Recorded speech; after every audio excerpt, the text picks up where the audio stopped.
Shalom, selamat pagi jemaat dikasih Tuhan. Kembali kita berjumpa dalam renungan pagi. Mari pagi hari ini kembali saya mengajak kita semua untuk merenungkan firman Tuhan. Supaya dengan melalui firman Tuhan, hidup kita akan terus dibangun. Dan kita pun akan semakin bertumbuh, diteguhkan dan dikuatkan dalam iman dan pengharapan. Sebab firman Tuhan itulah kebenaran. Firman Tuhanlah yang menjadi sumber kekuatan bagi kita. Firman Tuhan, pedoman dan penolong bagi hidup kita. Bahkan firman Tuhan jugalah yang akan senantiasa menuntun kita dan menerangi setiap langkah hidup kita. Mari jemaat dikasih Tuhan, sebelum kita merenungkan firman Tuhan pagi hari ini, kita akan bersama-sama berdoa terlebih dahulu. Bapa di surga, kembali Tuhan, pagi hari ini kami datang ke hadirat-Mu. Kami menaikkan segala puji syukur atas segala kebaikan-Mu, atas begitu besar kasih setia-Mu ya Tuhan. Begitu besar rahmat dan anugerah-Mu, segala berkat dan kemurahan-Mu, perlindungan-Mu, penyertaan-Mu, pertolongan-Mu, dan juga bahkan pemeliharaanmu atas seluruh hidup kami. Terima kasih ya Tuhan.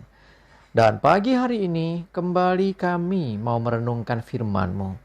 Mari Tuhan, Engkau yang singkapkan, Engkau yang nyatakan kebenaran firman-Mu. Dan Roh Kudus, urapilah kami semua ya Tuhan, sehingga kami bisa menangkap apa yang menjadi pesan Tuhan, mengerti apa yang menjadi kehendak-Mu, dan melakukan kebenaran firman-Mu di dalam hidup kami. Terima kasih ya Tuhan. Di dalam nama Tuhan Yesus kami bersyukur dan berdoa. Amin. Mari jemaat dikasih Tuhan, kita sama-sama akan buka Alkitab kita. Renungan pagi hari ini sampaikan dari Keluaran 14 ayat 12 sampai 14. Saya bacakan.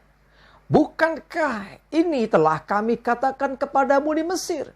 Janganlah mengganggu kami, dan biarlah kami bekerja pada orang Mesir. Sebab lebih baik bagi kami untuk bekerja pada orang Mesir daripada mati di padang gurun ini.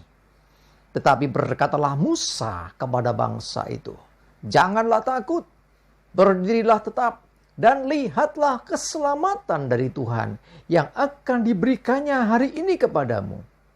Sebab orang Mesir yang kamu lihat hari ini tidak akan kamu lihat lagi untuk selama-lamanya.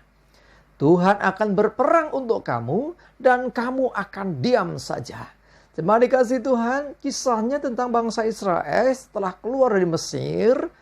Di tengah perjalanannya berhadapan di depannya, laut.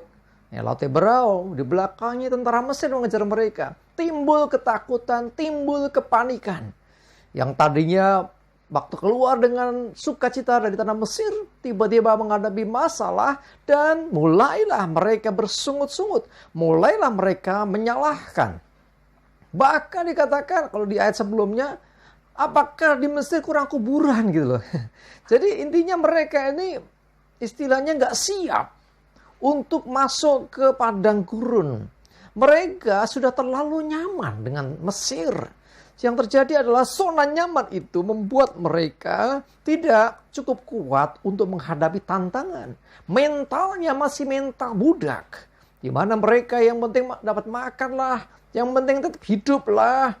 Dia tidak ada atau tidak siap untuk menghadapi tantangan, tidak siap untuk menghadapi permasalahan hidup yang sesungguhnya.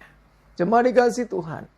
Akhirnya Musa menenangkan bangsa itu, jangan takut, berdirilah tetap, lihatlah keselamatan dari Tuhan. Musa tetap yakin dan percaya bahwa dia yang diperintahkan Tuhan untuk membawa umat Israel dari Mesir, dia Tuhan juga yang akan menuntun. Dia Tuhan juga yang akan menolong mereka. Keyakinan Musa dinyatakan kepada bangsa itu untuk menenangkan bangsa itu yang mulai ketakutan dan mulai khawatir. Jangan takut. Dia dikatakan apa? Bahwa orang Mesir yang mengejar mereka itu ya tidak akan mereka lihat lagi. Artinya semuanya akan dibinasakan. Tuhan akan berperang untuk kamu dan kamu akan diam saja. Jadi bukan gagah kuatmu, bukan kemampuanmu. Yang diminta Tuhan adalah apa? Iman.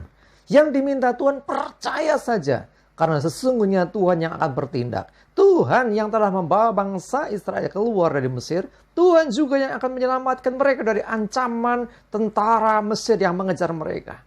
Nah, itulah yang diungkapkan, dinyatakan oleh Musa kepada bangsa itu. Sementara bangsa itu begitu ketakutan, begitu mengalami kekhawatiran.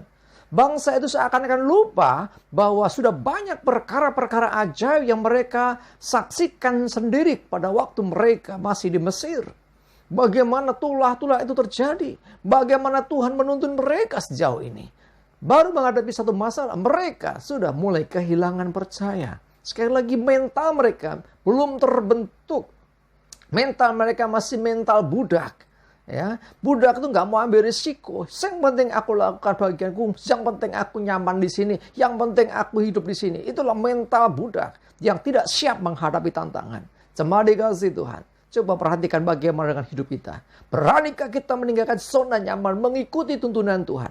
Nah, ketika engkau sudah mulai melangkah keluar dari zona nyaman, ya mungkin tidak jauh dari bangsa Israel ini, engkau juga akan mengalami tantangan, mengalami hal-hal yang tidak mudah. Tetapi di sini justru iman kita diuji. Apakah kita tetap percaya kepada Tuhan? Apakah kita tetap menaruh pengharapan kepada Tuhan? Ataukah menurut pandangan kita sendiri, cara berpikir sendiri seperti bangsa Israel ini, merasa bahwa semuanya berakhir? Apakah kami akan mati di padang gurun ini? Itu pandangan orang-orang yang putus asa. Cuma dikasih Tuhan, dengar baik-baik. Apapun pergumulanmu, apapun masa hidupmu, ada jalan keluar. Masih ada Tuhan yang sanggup menolong hidupmu. Jangan pernah engkau putus asa dan menyerah di tengah jalan. Ayo terus maju. Percayalah, selama engkau mengikuti tuntunan Tuhan, maka sesungguhnya Tuhan pasti akan menolong. Tuhan pasti akan memberikan solusi, jalan keluar. Apapun masalah hidupmu, engkau hanya akan melihat. Dan Tuhan akan menyatakan kuasa dan kemuliaannya. Yuk, mari jemaat dikasih Tuhan, kuatkan, teguhkan hatimu. Tetap semangat ya. Jangan menggerutu, tetapi lihatlah pertolongan yang dari Tuhan akan terjadi dalam hidupmu. Amin. Kita berdoa. Tuhan, terima kasih. Kami bersyukur Tuhan. Kami belajar dari bangsa Israel. Ketika mereka keluar dari Mesir, ketika mereka menghadapi tantangan, ketika mereka menghadapi masalah, mereka belum siap. Mereka masih harus dibentuk lagi. Dan padang gurunlah yang membentuk mereka dengan berbagai persoalan, dengan berbagai tantangan. Dan orang-orang yang setia kepadamu tentunya orang-orang itu akan selamat. Sebab Tuhan yang akan berperkara, Tuhan yang menolong, Tuhan yang akan berperang ganti kami. Dan kami hanya akan melihat saja. Yang dibutuhkan iman, percaya, dan tidak pernah menyerah. Dan tetap menaruh pengharapan kepada Tuhan. Terima kasih ya Tuhan, kami bersyukur. Kami serahkan hari ini hidup kami dalam tuntunan penyertaan-Mu. Jauhkan celaka, mara, bahaya. Biarlah damai sejahtera-Mu, sukacita, dan berkat-Mu menyertai kami semua. Dalam nama Tuhan Yesus kami bersyukur dan berdoa. Amin. Mari jemaat dikasih Tuhan, tetap semangat ya. Maju terus dalam iman dan pengharapan. Selamat beraktivitas. Tuhan Yesus memberkati kita semua. Amin.